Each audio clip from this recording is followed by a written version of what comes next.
اور وہ وقت یاد کرنے کے قابل ہے جب تمہارے پروردگار نے فرشتوں سے فرمایا کہ میں زمین میں اپنا نائب بنانے والا ہوں۔ انہوں نے کہا کیا تو اس میں ایسے شخص کو نائب بنانا چاہتا ہے جو خرابیاں کرے اور کچھ تو خون کرتا پھرے؟ اور ہم تیری تعریف کے ساتھ تسبیح و تقدیس کرتے رہتے ہیں۔ فرمایا میں وہ باتیں جانتا ہوں جو تم نہیں جانتے۔ اور اس نے آدم کو سب چیزوں کے نام سکھائے، پھر ان کو فرشتوں کے سامنے کیا اور فرمایا کہ اگر سچے ہو تو مجھے ان کے نام بتاؤ۔ انہوں نے کہا تو پاک ہے، جتنا علم تو نے ہمیں بخشا ہے اس کے سوا ہمیں کچھ معلوم نہیں، بے شک تو دانا ہے، حکمت والا ہے۔ تب اللہ نے آدم کو حکم دیا کہ آدم تم ان کو ان چیزوں کے نام بتاؤ۔ سو جب انہوں نے ان کو ان کے نام بتائے تو فرشتوں سے فرمایا کیا میں نے تم سے نہیں کہا تھا کہ میں آسمانوں اور زمین کی سب پوشیدہ باتیں جانتا ہوں، اور جو تم ظاہر کرتے ہو اور جو پوشیدہ کرتے ہو سب مجھ کو معلوم ہے۔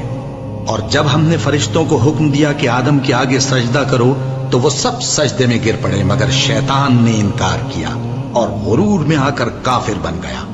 اور ہم نے کہا کہ اے آدم تم اور تمہاری بیوی بہشت میں رہو اور جہاں سے چاہو بے روک ٹوک کھاؤ پیو، لیکن اس درخت کے پاس نہ جانا نہیں تو ظالموں میں ہو جاؤ گے۔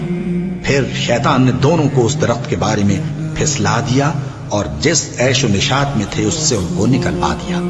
تب ہم نے حکم دیا کہ بہشت بری سے چلے جاؤ، تم ایک دوسرے کے دشمن ہو، اور تمہارے لیے زمین میں ایک وقت تک ٹھکانہ اور معاش مقرر کر دیا گیا ہے۔ پھر آدم نے اپنے پروردگار سے کچھ کلمات سیکھے اور معافی مانگی تو اس نے ان کا قصور معاف کر دیا۔ بے شک وہ معاف کرنے والا ہے، بڑا مہربان ہے۔